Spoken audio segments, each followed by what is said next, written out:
Que el confinamiento ha hecho crecer la violencia doméstica contra niños, adolescentes y sobre todo contra mujeres. Esta problemática aumentó 81%, de acuerdo con datos de la Red Nacional de Refugios. Señalaron que entre marzo y julio ha atendido a 14,599 mujeres con sus hijas e hijos. Y señala también esta institución que el 8% de los menores de edad fueron víctimas de violencia sexual. También reporta que la atención de llamadas telefónicas con denuncias se incrementó 55%. 3 de cada 10 llamadas las hicieron redes de apoyo de mujeres en situación de violencia. Y le voy a recordar un dato, ya no somos 10, son 11 las mujeres que diariamente son asesinadas en un asunto de violencia de género en nuestro país.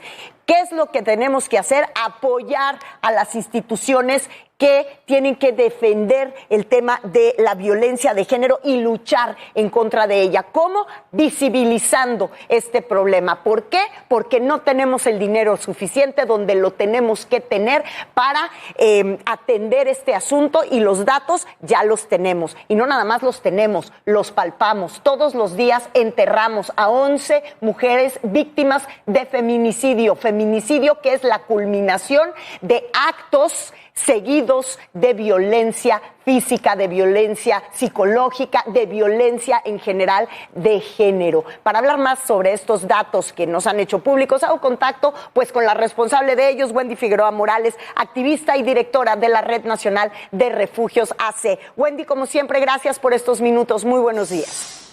Hola, buenos días, Mónica. Gracias a ti. Estaba leyendo los datos que arrojan las investigaciones que hacen ustedes y yo me pregunto, la Red Nacional de Refugios, ¿cómo se encuentra en este momento en su operación? ¿Al cuánto por ciento, sobre todo con el presupuesto disminuido que tienen atendiendo a la cantidad de mujeres que hoy piden auxilio a gritos en medio de una pandemia que las ha mantenido encerradas con su victimario?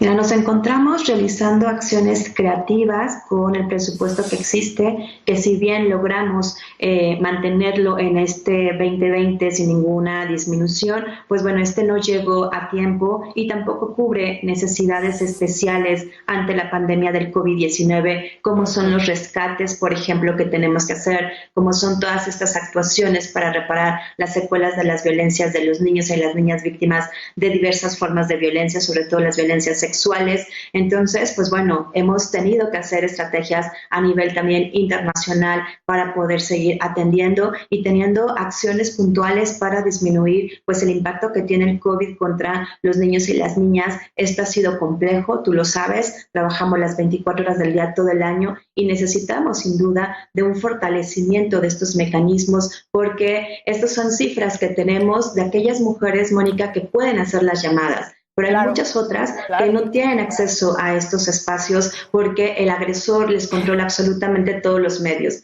¿Esto qué significa? Que después de que entremos ya más cotidianamente a la nueva normalidad, va a haber un incremento en las solicitudes de ingreso a refugios, pero también en las demandas de los servicios de atención a la salud y de protección. Y esto tiene que ser atendido de forma inmediata y urgente. Fíjate que tocas un tema fundamental porque para allá iba mi siguiente pregunta. Esta pandemia, la situación que apremia en este momento de violencia de género, particularmente de violencia doméstica, pues les obliga a ustedes, a grupos como ustedes, a tener una visión a corto plazo de las acciones que hay que implementar, no nada más los programas a largo plazo como normalmente intentamos hacer en un ánimo de prevención. Ahorita ya no se puede prevenir el problema que tenemos encima. A muy corto plazo, ¿cuál es la idea de acción que tienen, Wendy, o que ustedes sugieren también? Bueno, ideas y acciones puntuales. Necesitamos compensaciones económicas para mitigar el impacto de la economía que tiene diferencialmente en las mujeres. Si bien afecta a hombres y mujeres, las mujeres en México mayoritariamente están en empleos informales, son jefas de familia y además, pues bueno, hay una situación de toda esta composición de diferentes violencias contra ellas. Es importante, las casas de transición, Mónica, que le hemos estado diciendo, son esos espacios posteriores a los refugios. En México y a nivel mundial, solamente el 1% de las tierras o las propiedades está en manos de mujeres. México no es la excepción. ¿Y esto qué significa?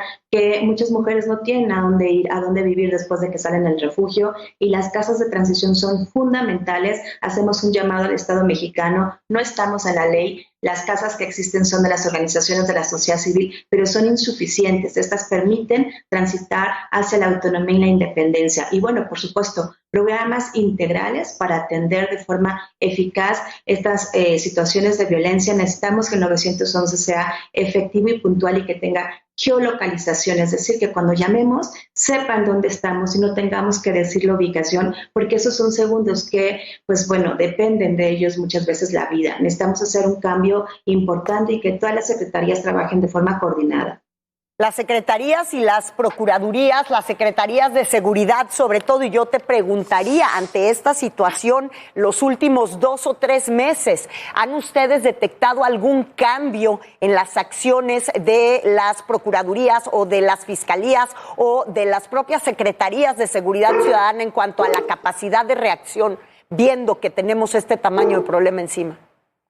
No, lamentablemente no. De hecho, en las estadísticas tenemos un dato lamentable donde pues 2 de cada 10 mujeres que han acudido a nuestros servicios de la Red Nacional de Refugios nos dicen que ya acudieron vía telefónica o presencialmente a una instancia de gobierno, Mónica, donde no les dieron la ayuda. Además, somos decretados como servicios esenciales y nos ha tocado por lo menos 10 casos en donde las mujeres han ido a algún centro de justicia, a algún ministerio público, y la información que les dan no son reales. Le dicen que no estamos operando, y eso es gravísimo porque desmotivan a las mujeres y además no les dan información apegada a sus derechos de que hay espacios de protección. Entonces, si bien se ha dicho que los servicios gubernamentales están operando al 100%, la realidad es que no es así. Se ha habido muy obstaculizado. Si antes del COVID-19 el acceso a la justicia era complejo, ahora con el COVID, pues bueno, es muchísimo más tardado y bueno, con procesos que siguen siendo pues burocráticos. Hay mujeres que salen de su casa, van a la fiscalía y se esperan 2 horas y media para ser atendidas. Y afuera, justamente por el tema del COVID, para que no haya pues gente en contacto y la sana distancia. Pero esto las pone en riesgo. Pasa el agresor y bueno, ¿qué te puedo decir? La situación puede llegar a un feminicidio como lo hemos tenido. Urge precisamente fortalecer con presupuesto, sin ninguna disminución del mismo, pero también con las acciones del apego a los derechos humanos y la perspectiva de género de los y las servidoras públicas. Y también urge la sensibilización de las autoridades, Wendy. ¿Qué hay acerca de algún tipo de acercamiento, de reunión que ustedes tengan, por ejemplo, con el fiscal general de la República?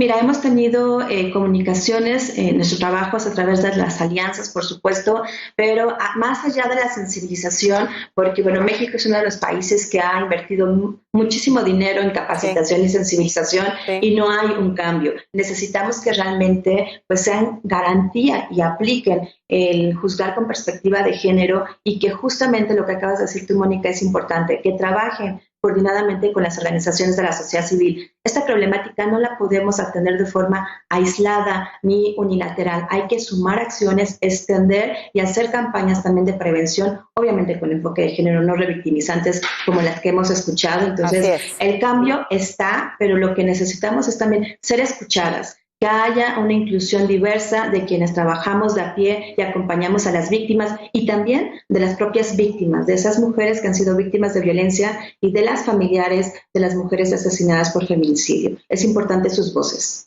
Pues por supuesto que es importante sus voces, como son importantes las voces de los medios de comunicación, que no quitamos el acento del tema de violencia de género que estamos viviendo en nuestro país, porque nos repercute a todos, a hombres y mujeres. Wendy Figueroa, como siempre, muchas gracias y seguimos en comunicación. Gracias a ti, un abrazo, Mónica.